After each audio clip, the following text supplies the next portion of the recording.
episode is titled, What Shall We Call Them? Now, I usually end an episode with an invitation to like the video and subscribe to the Into His Image YouTube channel. Let's get that out of the way here at the start. I appreciate all of the positive comments that I've received for this video version of Communio Sanctorum, History of the Christian Church, and the other content on the Into His Image channel. If you haven't seen any of the leadership series or the prophecy primer, head on over and check them out. All right, to the episode.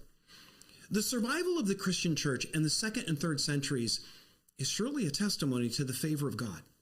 Any objective consideration of the challenges faced by the Christian community during this time has to wonder at the tenacity of the followers of Christ.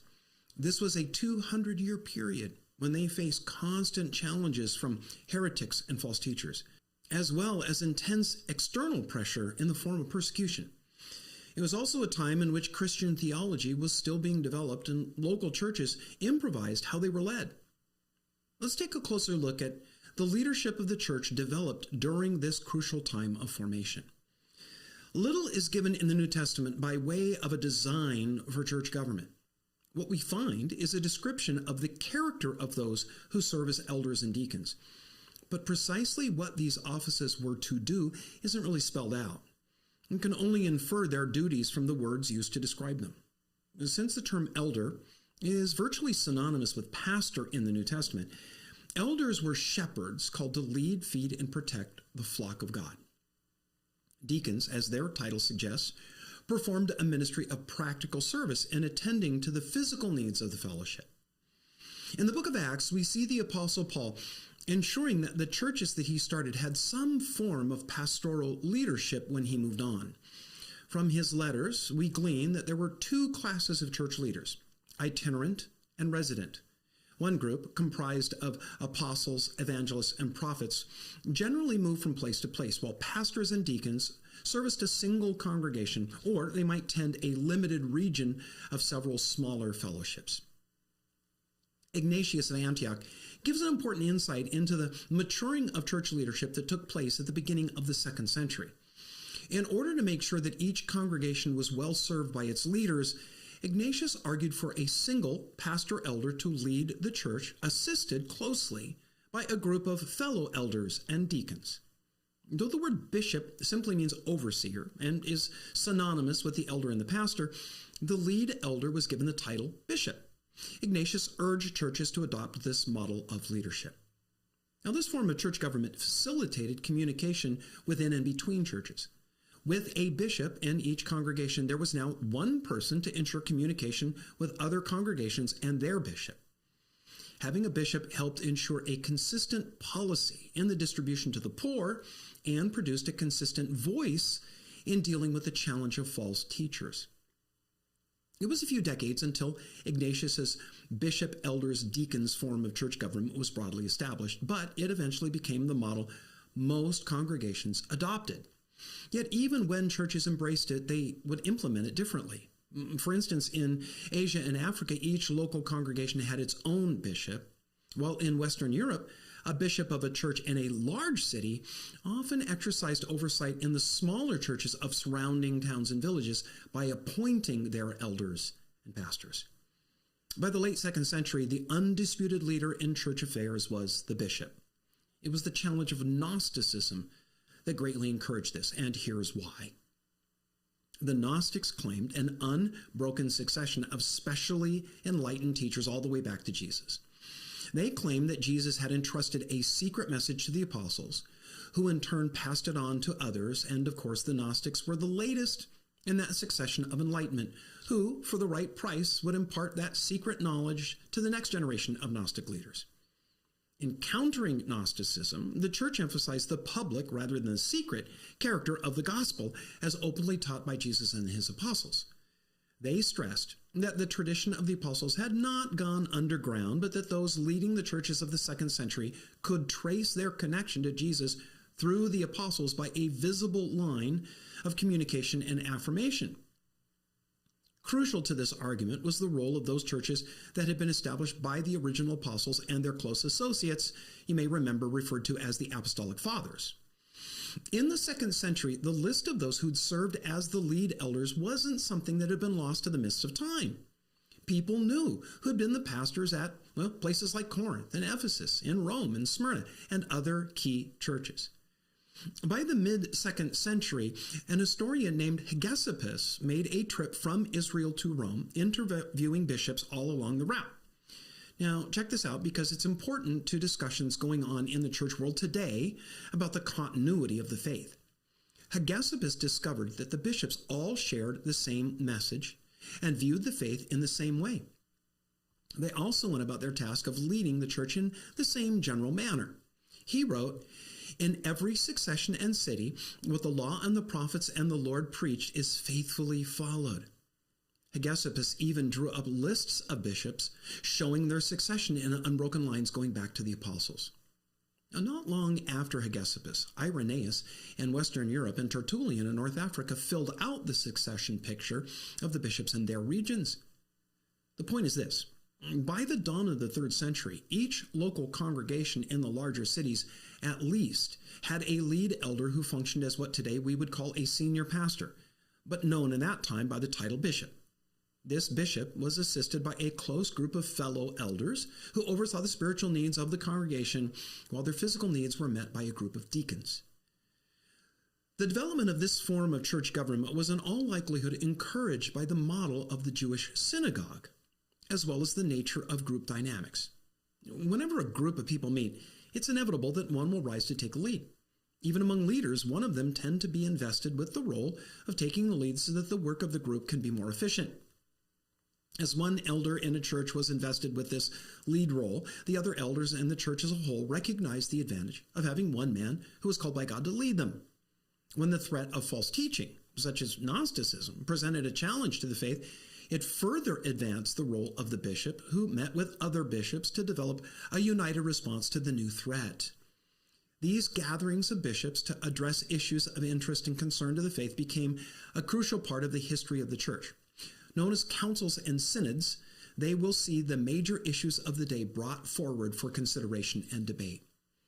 Now, I want to pause at this point and recognize that the emergence of the role of bishops in leading the church is a point of major controversy. Not that bishops did, in fact, become the de facto leaders of the church, but what that development means. Some claim that the rule and role of bishops was the plan and the will of God, but others see it as a tragic departure from what Christ intended for his followers. And yet still others would say that it wasn't the development of this form of church government that was the problem. What became the problem was the quality and character of the men who became bishops. Without question, what commended the faith to the outsiders during the 1st through 2nd centuries was the quality of the lives of believers. As we've considered in previous episodes, the rumors circulated about what Christians believed and practiced in secret, that was just crazy talk. Those who actually knew Christians, well, they put little stock in the rumors because of the exemplary morality that believers lived by. Christians understood the power of the Holy Spirit, not so much as something that manifested itself in spiritual gifts, but as a moral energy that produced the fruit of the Spirit: love, joy, peace, patience, kindness, goodness, faithfulness, gentleness, and self-control. Precisely what the Apostle Paul told believers to look for as the evidence, the fruit of the Spirit's work.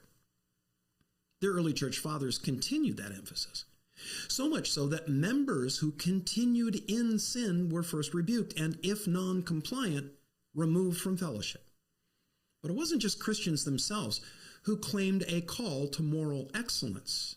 Outsiders gave testimony to the exemplary ethics and practice of Jesus' people.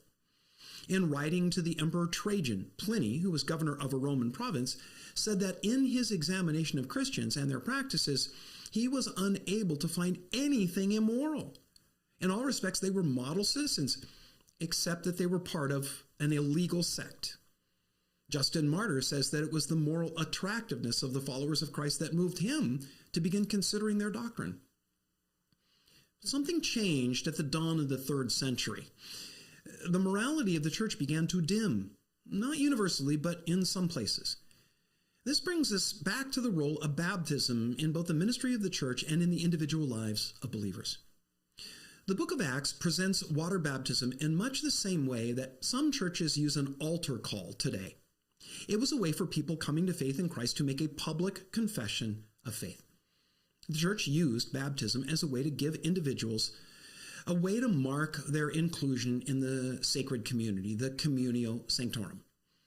But over the next 200 years, that understanding of baptism morphed into a much more spiritually significant event. Baptism was thought to cancel all sins committed up to that point. Following baptism, it was believed that certain sins required special penance to be discharged, and if those sins were severe enough, they were beyond forgiveness. There were 3 sins that were considered especially heinous: apostasy, murder, and sexual immorality. These sins might be forgivable by God, but the church could not restore the guilty to fellowship. Violators were excommunicated and denied access to communion, which, like baptism, had taken on more importance than as a memorial of Christ's sacrifice.